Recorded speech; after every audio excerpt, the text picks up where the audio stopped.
Hello friends, आज हम लोग 10th की एक अगली जो पोएम है, नेक्स्ट पोएम है द बोल पोएम, जिसको जॉन बेरीमैन ने लिखा है, उसे हम आज डिस्कस करेंगे कि बोल पोएम में क्या पोएट हमसे कहना चाहता है। उसका full explanation line to line हम लोग देखने की कोशिश करेंगे। मेरी सबसे पसंदीदा पोएम है ये, क्योंकि ये पोएम हमको डे टू डे लाइफ में भी कई सारी चीज़ें सिखाती है, कई मैसेजेस हमको देती है, और वो मैसेजेस हर किसी की लाइफ में बड़े ही इम्पोर्टेंट होते हैं। पोएम क्या कहती है, what is the boy now who has lost his ball. कि एक लड़का है जो गली में गेंद से खेल रहा है और अचानक से क्या होता है, उसकी गेंद घूम जाती है, उसकी गेंद कहीं खो जाती है। What is he to do. अब वो क्या करेगा।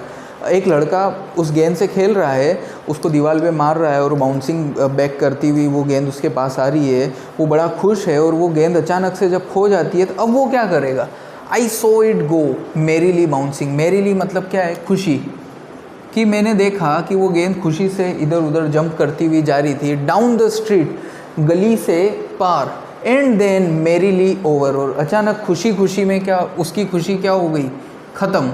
ओवर मतलब समाप्त। और अचानक से उसकी वो जो गेंद खुशी के मारे उछल रही थी, वो खुशी अचानक से क्या हो जाती है, वो खुशी अचानक से ख़त्म हो जाती है। There it is in the water. और उसके बाद क्या एक्सक्लेमेटरी मार्क दिया है कि क्या होता है, वो पानी, गेंद जंप करती हुई गली से बाहर निकलती हुई पानी में जाके गिर जाती है। तो एक सामान्य सा चित्रण किया है, बड़ी चित्रात्मक पोएम है। उसमें बड़ा सामान्य सा आपको दिया है कि एक बच्चा अपनी गेंद से खेल रहा है और वो गेंद अचानक से खो जाती है। तो खो जाने के बाद क्या होता है, क्या होगा जब वो बच्चा किस तरीके से रिएक्ट करेगा कि एक गेंद जंप करती हुई, खुशी से जंप करती हुई गली के बाहर निकलती है और गली के बाहर निकल के पानी में गिर जाती है।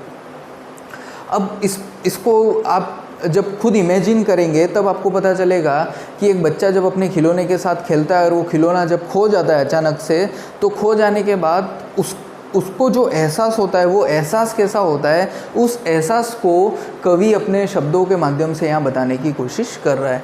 नो यूज़ टू से oh there are other balls. कि अब ये कहने का कोई मतलब नहीं है कि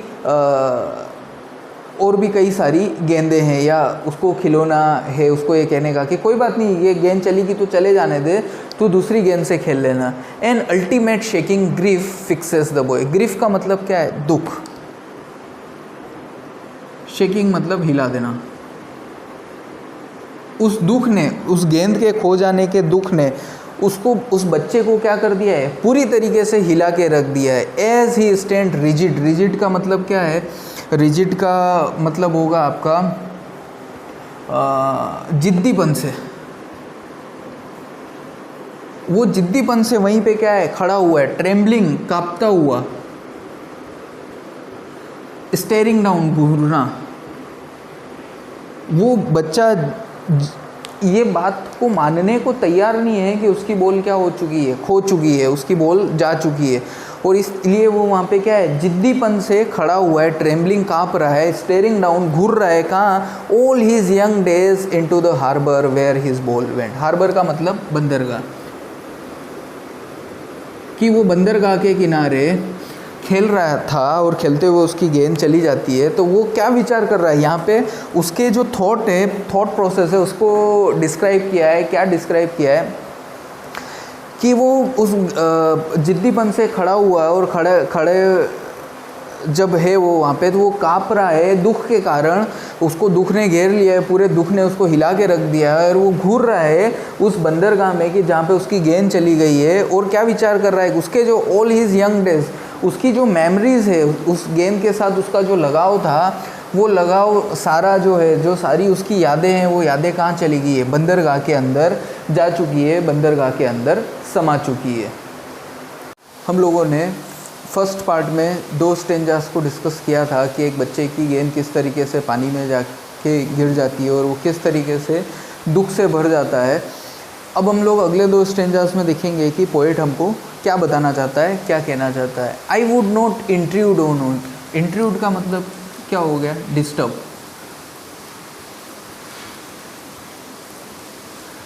डिस्टर्ब नहीं करना चाहता था मैं उसको किसी तरीके से क्या है, रोक टोक करना नहीं चाहता था। जब उसकी गेंद खो जाती है और वो खड़ा होता है स्टेयर हार्बर की तरफ घूर रहा होता है, काँप रहा होता है, कुछ सोच विचार कर रहा होता है, तो मैं उस बच्चे को डिस्टर्ब करना नहीं चाहता हूँ। और डाइम अनदर बॉल, डाइम क्या है, डाइम यहाँ पे क्या है, करेंसी है, अमेरिकन करेंसी है, यूएस करेंसी है।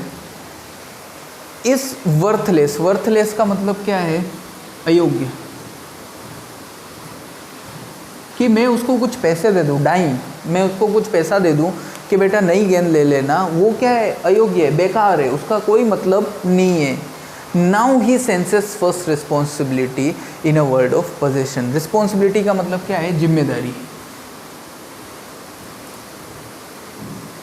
पोजेशन का मतलब क्या है, अधिकार। इस अधिकार वाली दुनिया में उसे पहली बार समझ में आया कि जिम्मेदारी क्या चीज़ होती है, जब उसने अपनी गेंद को खो दिया। अब कवि ऐसा क्यों कह रहा है, कवि इसलिए ऐसा कह रहा है कि वो कुछ पैसों से क्या है, गेंद तो खरीद सकता है, लेकिन गेंद से जुड़ी हुई जो उसकी यादें हैं, जो उसकी मेमोरीज़ है, जो उसका समय है, उस समय को वो कभी नहीं खरीद सकता है। तो ये उसको बता रहा है कि उसको पहली बार ये एहसास होगा कि अगर वो गेंद मेरे लिए इतनी कीमती थी तो उस गेंद को मुझे क्या करना चाहिए था, उस गेंद को मुझे संभाल के रखना चाहिए था, उसकी मुझे जिम्मेदारी स्वयं को लेनी चाहिए थी। People will take balls, balls will be lost always little boy, कि इस तरीके से क्या है, ये संसार है, इस संसार में क्या है, इस तरीके से चीज़ें होती रहेंगी। गेंद हमारे यहाँ पे क्या है, सिंबल की तरह लिया है कि चीज़ें हमारे से क्या होगी, दूर होती रहेगी, हमारे साथ जो हमारी जो प्रिय चीज़ें हैं या हमारी जो प्रिय वस्तु है, वो वस्तुएं क्या है, खोती रहेगी, हमेशा आती जाती रहेगी।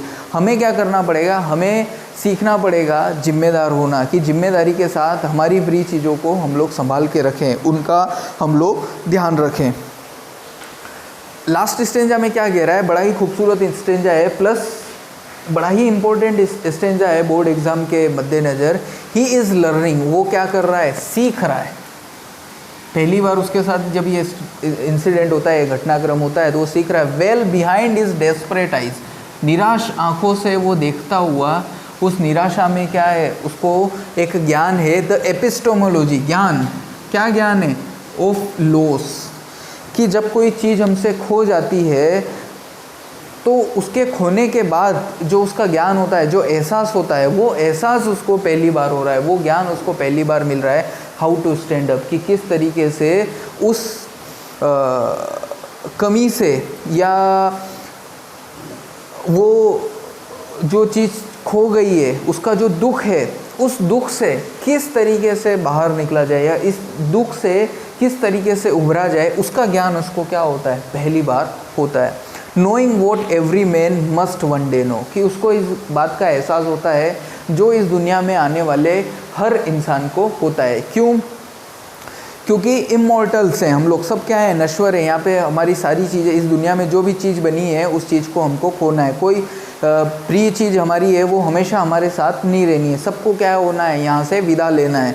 तो जब वो विदा लेते हैं तो उस दुख से हम लोग ओवरकम कर सके, हर इंसान क्या करता है, उस चीज़ को सीखता है। तो ये जो लेसन है, वो लेसन बच्चा पहली बार सीख रहा है। तो कवि कह रहा है कि जितना जल्दी उसको इस जिम्मेदारी का एहसास हो जाएगा, जितना जल्दी उसको इस ज्ञान का एहसास हो जाएगा, उसका जीवन उतना ही ज़्यादा जल्दी सरल हो जाएगा। And most know many days how to stand up, कि कई लोगों को क्या है, कई सारा समय लग जाता है इस दुख के संसार से उभरने में, इस दुख के संसार से ऊपर आने में। तो कवि हमको क्या मैसेज दे रहा है, कवि हमको मैसेज दे रहा है कि ये मटीरियल वर्ल्ड है, सांसारिक जो दुनिया है, इस दुनिया में हम किसी चीज़ से इतना लगाव ना लगाएं कि जब वो हमसे विदा हो तो उसका दुख हम लोग सहन ना कर पाएँ। और जो चीज़ें, जो यादें हमारे साथ जुड़ी हुई है, जब वो चीज़ें हमसे अलग, पहली बात तो हम लोग उसको क्या रखें, संभाल के रखें, संजो के रखें।